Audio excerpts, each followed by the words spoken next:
नमस्कार,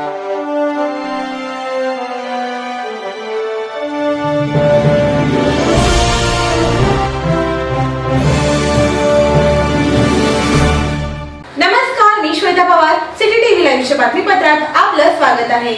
एनएबी संचलित एनएबी निवासी अंध कार्यशाळा विभागात न्याय संस्थेचे संस्थापक अध्यक्ष तथा माजी आमदार प्रकाश येलगुलवार यांच्या अमृत महोत्सवी वाढदिवसानिमित्त महानगरपालिकेचे वैद्यकीय अधिकारी योगेश पल्लोलू व त्यांची टीम यांचे रक्त तपासणी शिबिर आयोजित करण्यात आले. कार्यक्रमाचे अध्यक्ष न्याय संस्थेचे सन्मान्य सदस्य श्री माणिक यादव सर होते, तर पाहुणे सोलापूर शहर काँग्रेस कमिटीचे प्रवक्ते श्री वशिष्ठ सोनकांबळे सर होते. डॉक्टर योगेश पल्लोलू यांनी विद्यार्थ्यांना निरोगी कसे राहायचे व व्यायामाचे महत्त्व याविषयी माहिती सांगितली. कार्यक्रमाची प्रस्तावना कार्यशाळेचे रामचंद्र कुलकर्णी सर यांनी केले. सदर कार्यक्रमाचे सूत्रसंचालन शिवकुमार पाटील तर आभार प्रदर्शन हर्षद पुणगे यांनी केले.